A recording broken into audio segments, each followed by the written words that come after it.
ত্বক এবং চুলের যত্নে পাকা পেঁপের জুড়ি নেই। এছাড়াও গ্যাস্ট্রিক আলসারের সমস্যা, কোষ্ঠকাঠিন্য, হৃদরোগ, উচ্চ রক্তচাপ এইসব নিয়ন্ত্রণেও পাকা পেঁপের জুড়ি নেই। সুপ্রিয় দর্শক, আসসালামু আলাইকুম। আমাদের প্রতিদিনের খাদ্য তালিকায় অন্যান্য সব খাবারের পাশাপাশি যদি পাকা পেঁপে অথবা কাঁচা পেঁপে থাকে তাহলে আমাদের সবারই শরীরের জন্য ভীষণ ভালো। পেঁপে এমনই একটি উপকারী ফল যা কিনা কাঁচা এবং পাকা দুই অবস্থাতেই খাওয়া যায়, আর এর উপকারিতা এবং গুণের কথা বলে শেষ করা যাবে না। ছোট বড় বাচ্চা বৃদ্ধ সবার জন্যই এই পাকা পেঁপে মহা ঔষধ স্বরূপ। আজ তাই তৈরি করে দেখাবো পাকা পেঁপে দিয়ে অত্যন্ত মজার একটি রেসিপি। এটা হচ্ছে পাকা পেঁপের পুডিং। তো চলুন বন্ধুরা, এই পুডিংয়ের রেসিপিটি শুরু করে দেই।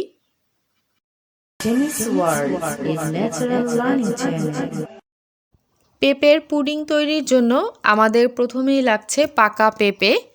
আমি একটি পাকা পেঁপে নিয়েছি মিডিয়াম সাইজের। পেঁপেটাকে কেটে নিচ্ছি।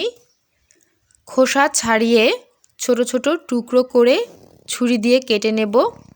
আর টুকরো করা পেঁপেগুলো একটি ব্লেন্ডারের জারে দিয়ে সামান্য পরিমাণ তরল দুধ দিয়ে ব্লেন্ড করে নেব। পুডিং তৈরির জন্য আমাদের ব্লেন্ড করা পেঁপেই দরকার। পেঁপেতে একটা গন্ধ থাকে, যার কারণে অনেকেই খেতে চায় না। এভাবে পুডিং তৈরি করে খেলে বাচ্চা বড় সবাই ভীষণ মজা করে খাবে। আমার ব্লেন্ড করা হয়ে গিয়েছে। এবার এই মিশ্রণটা আমি একটি কড়াইতে ঢেলে নিচ্ছি, যেই কড়াইতে আমি পুডিংটা তৈরি করব। 3 টেবিল চামচ চিনি আর 2 টেবিল চামচ গুঁড়ো দুধ দিচ্ছি। খুবই সামান্য পরিমাণ লবণ দিয়ে দিচ্ছি। এবার এই কড়াইটাকে একটা সাইডে রেখে দিচ্ছি। এবার আমি কর্নফ্লাওয়ার একটি মিশ্রণ তৈরি করব। এর জন্য আমি একটি বাটিতে 3 টেবিল চামচ পরিমাণ কর্নফ্লাওয়ার আর সামান্য পরিমাণ পানি দিয়ে ভালো করে মিশিয়ে নেব। পুডিং তৈরির জন্য আমাদের এই কর্নফ্লাওয়ারের মিশ্রণটি দরকার হবে।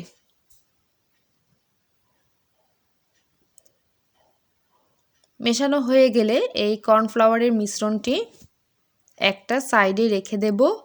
আর সেই পেঁপের পুডিংটা সরাসরি চুলায় বসিয়ে দেব পুডিং তৈরির জন্য।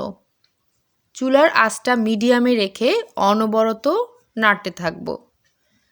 সামান্য পরিমাণ ভ্যানিলা এসেন্স দিলাম যাতে করে পেঁপের গন্ধটা না আসে। এটা অপশনাল, না দিলেও চলবে।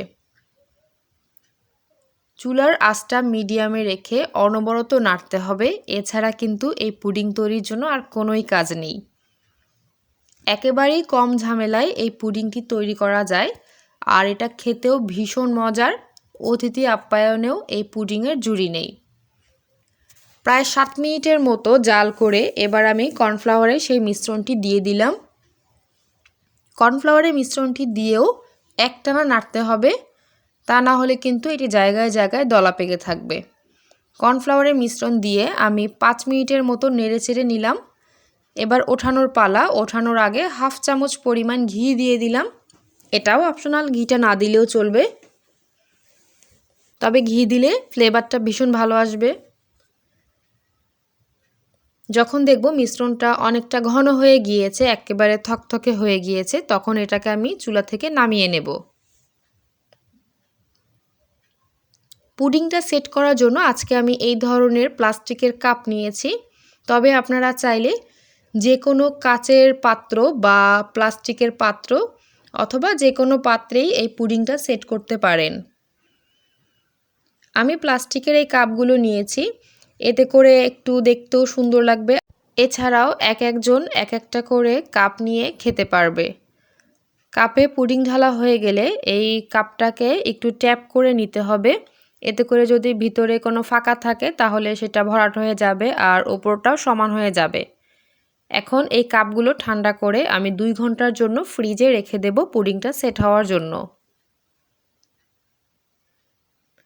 ফিরে এলাম 2 ঘন্টা পর।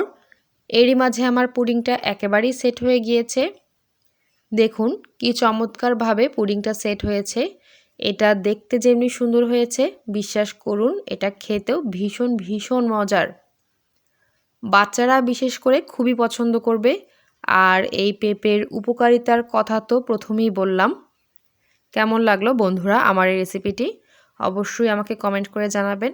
আজকে এ পর্যন্তই। আল্লাহ হাফেজ।